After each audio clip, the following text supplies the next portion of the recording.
What's up everyone, Joe Gray here today to talk about one of the coolest pieces of gym equipment that you can fit in your pocket, the performance pins. Now what are the performance pins? Well, they are a drop set tool intended to make your life easier if you're using a machine that leverages a plate stack. So that means you need to do two things in your workouts for these to be relevant. One is obviously perform drop sets.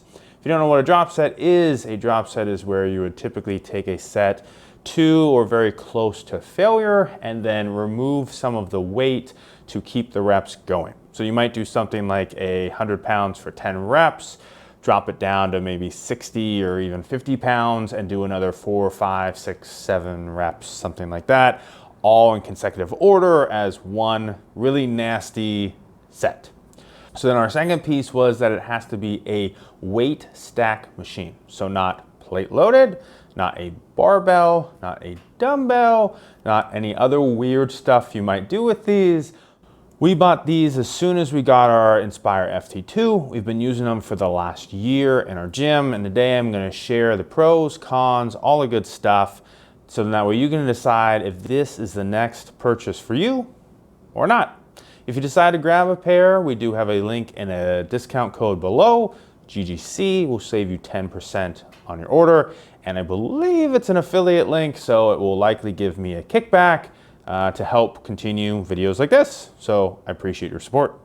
Okay, so drop sets on a weight stack machine. First up is the hard plastic shaft. So this shaft on mine is green, but the website now offers a few different color options, which is nice to be able to better match your aesthetic choices. On top of that, we've got a metal pin, which is like the normal stack pin you would put in a weight stack. But wrapped around that pin on the inside of the shaft is the spring, which is kind of the main functioning piece to propel the pin out for your drop sets. Once you get this locked and loaded, you pull back your trigger, which is the final piece to the puzzle. To keep it in place, you do your set, it triggers, it shoots out, propels, and there you go. So overall, this is a pretty simplistic design that is extremely creative in nature. So that's the performance pin on paper, but you're here because you want to know how it works in reality. So after a full year of use, you can see this is in really good shape. There is next to no scratches, dents, dings, anything going on here. The spring is still in good use. Everything is still attached. I see no reason why these won't be used for years on end. We do run into a couple of hiccups as we get into the actual use of them though. First up is the fact that there are two different sized pins. Now this isn't Performance Pin's fault. This is actually machine manufacturer's fault that they use two different size holes for their pins, but it's the reality of the situation. There are two different sizes. Now, for most people in a home gym setting, you probably only have one machine that uses a weight stack. Thus, you probably only need one size pin. So it's not entirely an issue.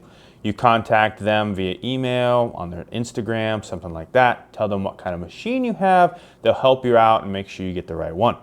Those of you who travel and maybe lift in a commercial gym, especially if your commercial gym has multiple machines from different manufacturers, you may be in a situation where you have to buy both pins. Now, again, these are relatively cheap. They're under $50. We've got the 10% discount code for you. You're not breaking the bank to buy both, but it is kind of annoying that you potentially have to have two sets. The second hiccup is when we start looking at maxing out your weight stack. So if you are using the whole stack, you're going to run into potentially two issues. The first is that, like on my FT2, the last plate in the stack does not have anything underneath it. The way that the performance pin works, you have to have something to actually put pressure on the trigger itself to release the pin. because there's nothing there, it free floats, it just works like a normal pin. It doesn't do what we want to do. The second piece is if you're exceeding your weight stack, like I do on some exercises, and you leverage something like a gym pin to add additional weight to your machines and your exercises, you may run into another issue here. The gym pin on so for my FT2, I set up the gym pin in the second plate, and with a 45-pound plate on, it covers up all the way down to the 11th plate. So I now have access only to 12, 13, 14, 15, and 16.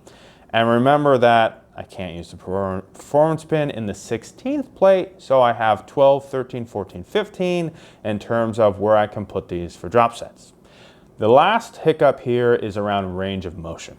A lot of us, when we use machines, our cue for the fact that we finished a rep, as in done the full range of motion on that rep, is when the stack touches ever so gracefully together. So when your plate that you're currently in use touches the plate below it. The problem here is that that is how you engage the performance pin to do a drop set. So you're gonna have to stop just shy of that to keep your set going. This can potentially lead to one of two things. Either you are cutting your reps short in terms of range of motion, or you end up with a premature drop set. Some machines in a commercial environment, especially, the weight stack and the pin is right there where you are and is easily accessible and moved during your set.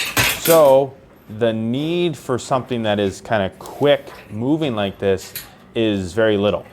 Whereas take my setup with the FT2, if I was to perform a drop set on leg extensions without these versus with these, you can see that the results are much different.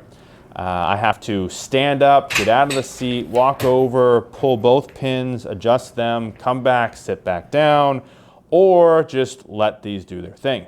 So make sure you consider those pieces when thinking about whether this is the right addition for you or not. With that, what do you think? What do you think about the performance pins? You think they're cool? Think they're kind of gimmicky? Something that you want to add, maybe now, in the future? Are you going to bookmark it? Or are you just going, nah, not my thing? Let me know in the comments below what you think. Remember that if you want to grab a pair, you can do so at the link below, along with the discount code GGC to save yourself some cash. If you liked the video, give me a thumbs up. If you want to see more videos just like this, hit that subscribe button. And if you want to vote and see what I've got coming down the pipeline next, hit that link in the description. You can check out the review pipeline where you can see all the reviews I'm working on and vote on things that I will do next. That's it for me. I hope you enjoyed the video. I'll be back with more home gym awesomeness for all of you very soon. Peace.